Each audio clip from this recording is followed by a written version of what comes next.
Hello and welcome to New Orleans. I'm just outside Lafayette Cemetery where the girls are in doing a tour, so we'll go in there and have a little look around. Really interesting place. We wanted to go to a different cemetery which is called St. Louis Cemetery, however that's actually closed to the public now except for a few guided tours which we're all too late for. Sup lads? Anyway, it's kind of... Sorry, those two guys kind of distracted me. Anyway, there is the remains of a famous voodoo queen buried in St. Louis Cemetery, a woman by the name of Marie Duveau, and she actually has this superstition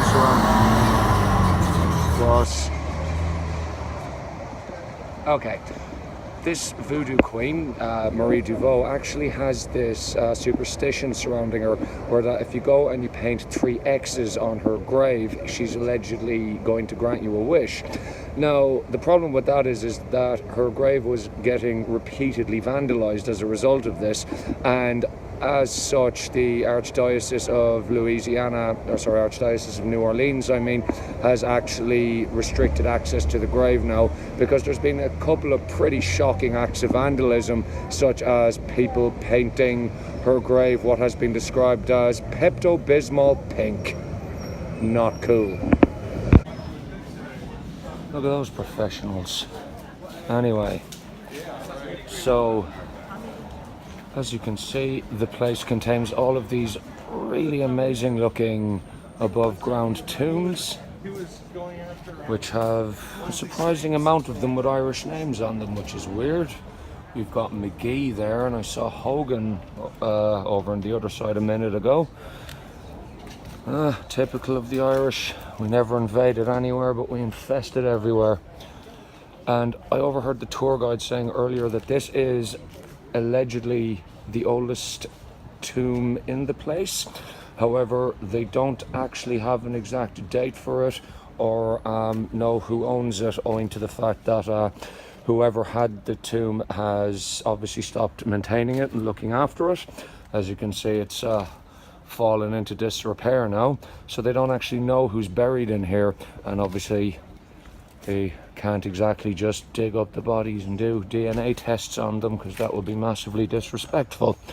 So yeah, no idea how long it's been there. Although I think the cemetery itself dates back from around the 1820s. I also overheard the tour guide saying that apparently when you factor in the cost of the plot and construction cost, it costs at least $100,000 for one of these tombs. And as you can see, some of them are pretty elaborate.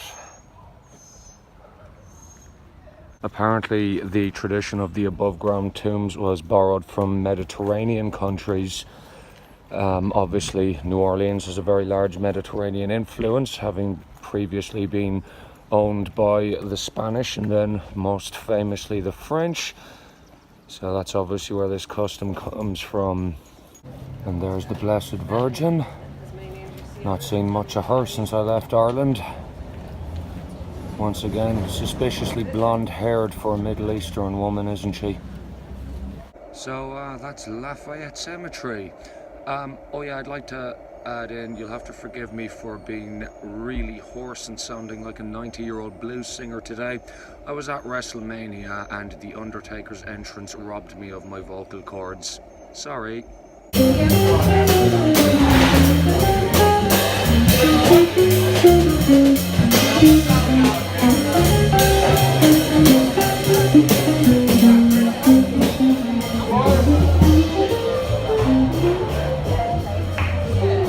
Well, as you can tell by the jazz music and the beautiful old buildings, we are in the French Quarter. We even managed to get an excellent parking spot. The girls are just putting money in the meter now. So let's go have a wander around. So we're on Decatur Street and we're just on our way over to the market shortly. We will then be going up probably to have a walk down Bourbon Street. I went down there on Friday evening and the place is mad. Kate and Sam remarked that it's more like Thailand than America, which is an interesting way of looking at it, definitely. Alright, that's the French market in front of us. We're going to have a look in there and see what sort of tat I can buy people that doesn't cost very much, because I'm really terrible at presents.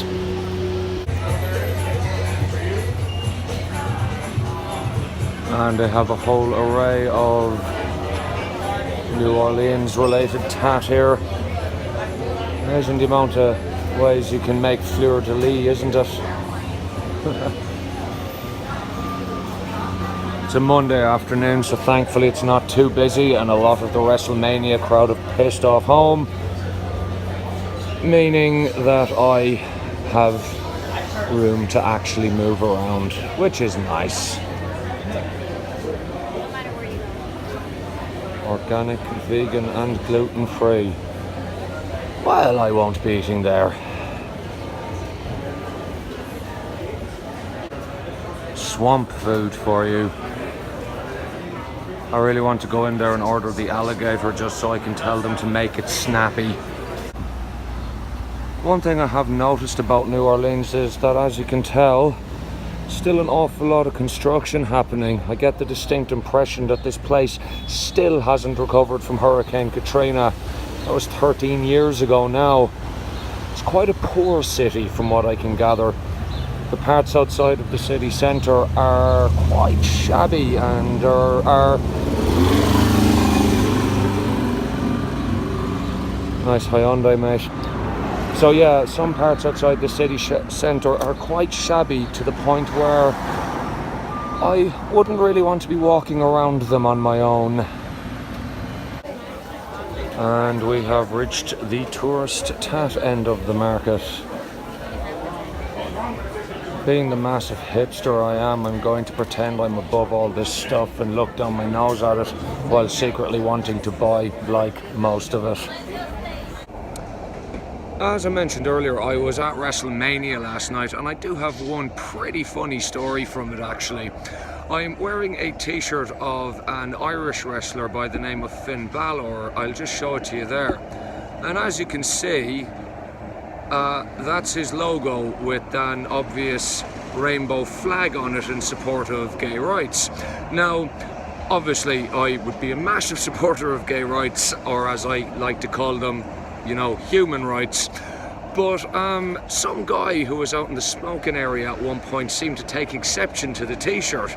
He proceeded to call Finn Balor, and I quote, an Irish fag.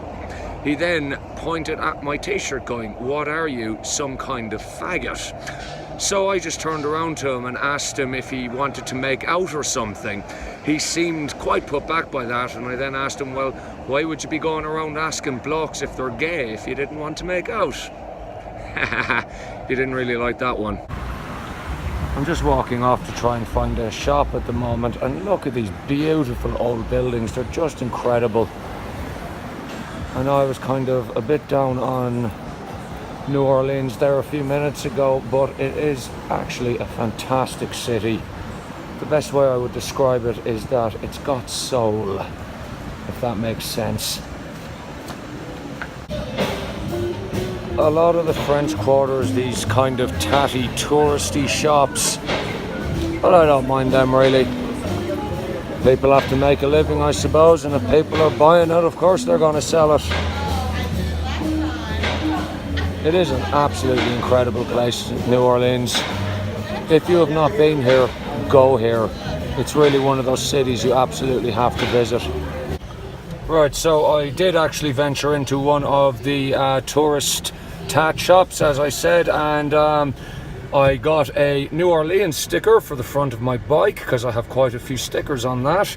And I also got Donald Trump breath mints. Hang on, I see if I can get a better shot of that. There we go. Donald Trump breath mints. They promise to make your breath great again. All right, Donald Trump breath mint taste test. I didn't approve for this. Turn left onto Royal Street, then turn right onto Orleans Street. Sam doesn't like being filmed. Anyway, I'll teach her to be in the car with me. Can you open those for me, please, Samantha? No. So much. Hang on. The top slides off. There it is. It slides off. All right, Donald Trump breath mints taste test.